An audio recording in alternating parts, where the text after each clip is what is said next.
Don't forget to hit that subscribe button for more videos on lesson content.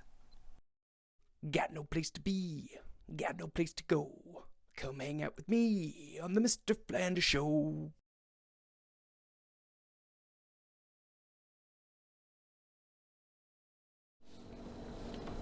Morning everybody, Mr. Flanders here, and we are diving into another round of science for the week. So to keep with what we've been doing, we are going to look at another habitat. And I know it's a little hard to see on this page, but we are going to be looking at the Arctic habitat. Now the Arctic habitat, if you can tell from this little picture here, and maybe if you could see this picture here, it's covered in snow and water and ice. So that's going to tell us that this place is very cold, even before we actually start looking at the information here. Yeah, the Arctic is basically, it's a frozen tundra, okay? And that means it's a giant piece of land that is just incredibly cold, and it is covered in cold land masses and plant life, which is essentially non-existent. Because it's just so cold there. But without further ado, let's go ahead and jump in and learn a little bit more other than just me rambling. Alright? Let's go ahead and look at the location. The Arctic Circle and Arctic Tundra are found at the North Pole. Ooh. The Arctic is made up of ice floating on the ocean. Whoa! That's pretty cool. I like that. Ice floating on the ocean. Let's check out the weather. Here's the weather right here. There is very little rainfall in the polar regions, mainly because it is so cold. So it's so cold there that it can't even rain. That's pretty crazy. Let's check out the plants. Okay. The warmer spring and summer months in the Arctic Circle encourages the growth of plants and grasses. Ooh, so okay, so there's some plant life there. All right. Let's see. Animals. Let's see what animals live at the Arctic. Lemmings and Arctic hares, which is a type of a rabbit, can also be found in the tundra, often closely followed by foxes or large Arctic owls. Wolves are the top predators of the Arctic tundra, and polar bears dominate the frozen waters deeper in. Seals, killer whales, sea lions, walruses, and narwhals can all be commonly spotted feeding on the fish in the Arctic Circle. So it sounds like even though it's a pretty cold place that doesn't have a lot going on, there's a lot of animals living there. That's pretty cool, actually. I really like that. There's Arctic owls. That sounds pretty cool. All right, let's go ahead and look at what we're doing with all of that information. So we've got our first worksheet, which is all about the Arctic. This might look a little different on Google Classroom. If you're doing this in Google Classroom, you'll notice this box here and this box here just have text boxes. That means instead of drawing a picture, you're going to be typing in information, okay? Just because I think it might be a little bit harder for you guys to try to put some images in there. But if you want to put some images in these boxes instead of typing information, that is completely okay. Just ask mom, dad, grandma, grandpa, whoever is at home. Ask them to help you insert pictures that are appropriate for these areas. Otherwise, if you're doing this at home, what I want you to do first is tell me, what does it look like? And you can draw a picture to show me what the Arctic looks like. I would encourage you to get on Google or any other sort of search engine and just type in Arctic and look for pictures of what it looks like. It's a pretty cold place, okay? And it's even though it's covered mainly in all white and whatnot, there's a lot of beautiful landscapes to check out. Okay, so what does it look like? The second box is who lives there. Well, we know from our information sheet that we just read that there are a ton of animals that live there. So if you're doing this in Google, just go ahead and type in, the information there, who lives there. But if you're doing this at home, go ahead and draw me a picture of at least three animals that live in the Arctic. And then after that, write a fact about the Arctic up here in this area, okay? It can be about the location, it can be about the weather, the plants, animals, whatever you want to write me that you learned about the Arctic, okay? So that is your first assignment for the week with science. Your next assignment is going to be basically just retelling me the information from our information sheet, okay? So, you gotta tell me the location. Well, where can I find the Arctic? We know that we could find the Arctic over by the North Pole, so we would write the North Pole, okay? The weather, okay? We talk about how cold it is. I've said it like 27 times already. You could also talk about how there's no rain because it's so cold, okay? That'd be pretty cool. For plants, it does say that there's some minor vegetation. It did say that plants and grasses grow in the Arctic, but I really haven't seen a lot of that. I can't imagine it's extremely green, but I could be wrong. Why don't you look it up and tell me? And then we've got animals, okay? Here, I want you to tell me 3 animals as well. You just write down the 3 animals. You've got the narwhal, you've got the killer whale, sea lions, owls, wolves, foxes, hares, lemmings. There's a lot of different animals you can write in this area, okay? So choose 3.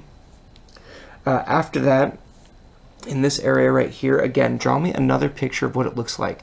What I want is a picture that has the landscape, meaning the land, and then also one animal, all right? If you're doing this in Google Classroom, there should be a text box there. You can tell me one thing that you want about the Arctic, or if you want to try to get a picture in there, that's fine too. Just have somebody help you. But otherwise, if you're doing this at home, draw one piece of land from the Arctic and one animal, all right? Moving on to our last assignment for the week. We've got another Arctic information page, and I'm going to go ahead and read that to you real quick before I go over the questions. So, the Arctic Circle and Arctic tundra are found in the North Pole. The Arctic is made up of ice floating on the ocean. Okay, a lot of this is stuff that I think we know. Wolves are the top predators of the Arctic tundra, and polar bears dominate the frozen waters. So, real quick, I want to stop right here. It says wolves are the top predators. That means these are the animals that are in charge in the Arctic, okay? They go and they try to eat whatever they want, whenever they want. They basically hunt all of the smaller animals, okay? Right here. Seals, killer whales, sea lions, walruses, and narwhals can all be spotted feeding on the fish in the Arctic Circle, okay? So there's all of your information. Let's go ahead and hop over and look what the questions are asking. Where can you find the Arctic Circle and Arctic tundra? Well, I'm going to tell you right now, we've already talked about it earlier on in our information page, but we've also talked about it here, and you're going to find the answers somewhere in this first sentence, okay? Number 2, what are the top predators? Okay, well, we literally just spoke about that, and I told you who the hunters were, because a hunter is a predator. So, think about what I said and write that answer right here. You're going to find that answer somewhere in this sentence. And then number 3, who feeds on the fish? Okay, well, there's a lot of animals that could be feeding on the fish. I think you're going to find the answers all right here, okay? So you're going to write down, give me 2 animals who feed on the fish there, okay? And if you're doing this at home, feel free to use the color crayons that they say here, the blue, green, and purple, to circle the answers over here, and then you can write them down over here. And then after you're done, you may color this guy right here, and that'll be the end of it. All right. If you have any questions, comments, or concerns, ask your parents to help you out. If you would like, though, please feel free to reach out to me. I would love to hear from you guys. I miss you so much. There's a couple different ways you can reach out to me too. If you need, you can reach out to me on Class Dojo. you can reach out to me on Flipgrid. Yeah, that's about it though, guys. Yeah, this is I think this is a really interesting assignment that we're working on this week for our habitats, and I'm really interested to see some of the pictures you guys draw and some of the pictures you guys find. On that note, though, I'm going to get running. I'm going to set up for our social studies lesson, and I'm going to leave you guys to work on the Arctic habitat. Catch you later.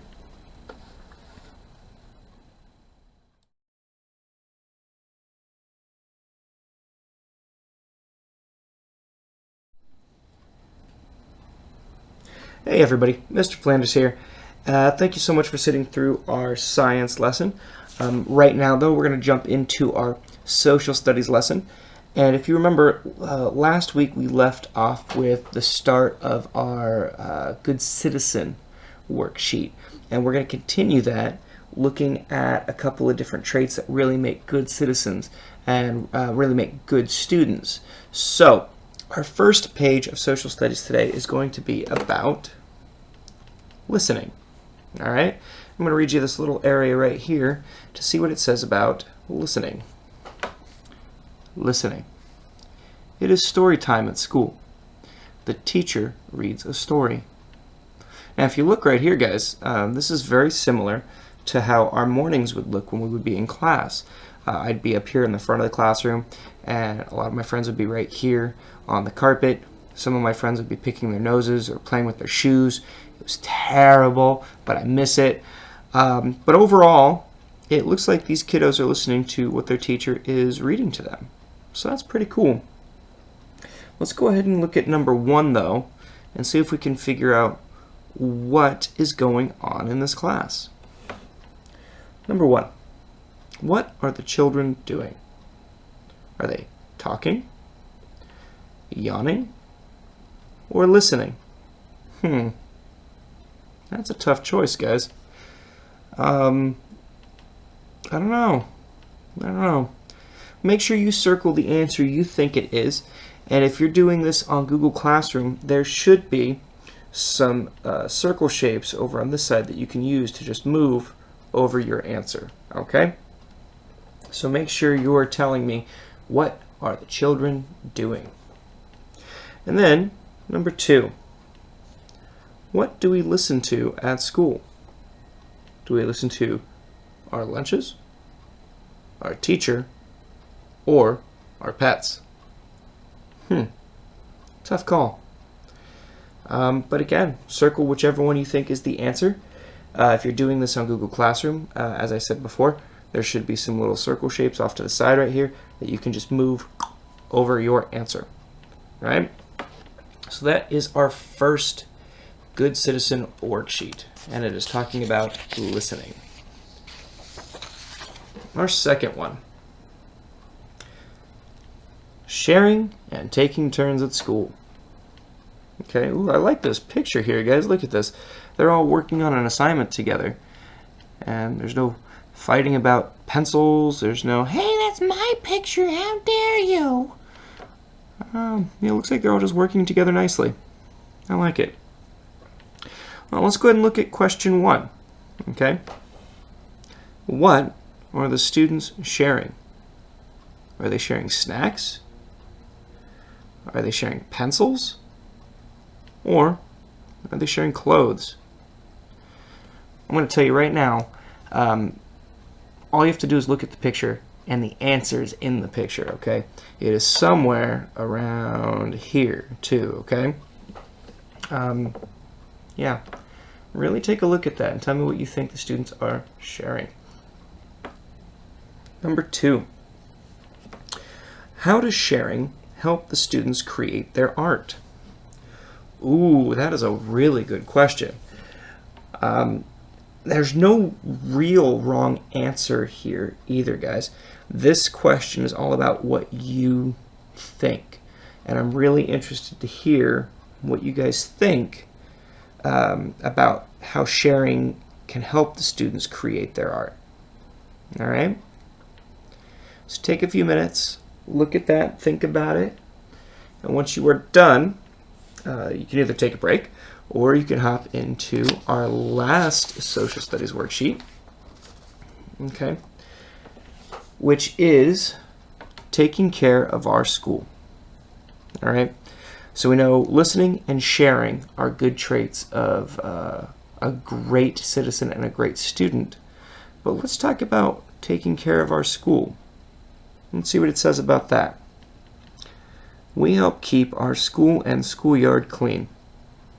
And if you look over here in this picture, it looks like everybody's cleaning up. I like that.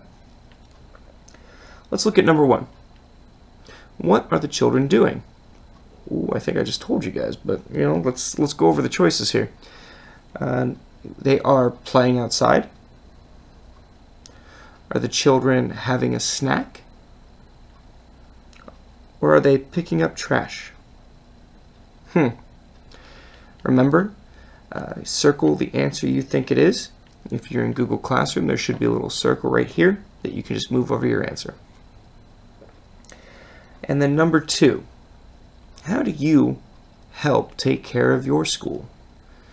And if you are doing this at home, it'll say draw a picture. If you're doing this on Google Classroom, you should have a text box here that you can just type into and tell me how you take care of your school. But yeah, that is that, my friends.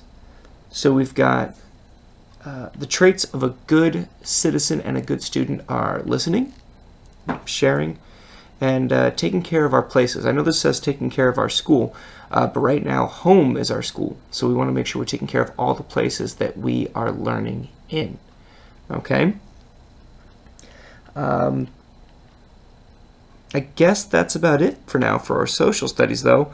Remember, the expectation is you're only doing one of these every other day. So Monday, Wednesday, Friday. If you do some of this work on Tuesday or Thursday, that's fine too. But you are not expected to do a social study sheet every single day. It's just every other day. All right, guys? But I'm going to get going. I'm going to leave you guys to do this if you haven't already done this. And I'll see you guys in the next lesson. Stay safe, guys. See you later.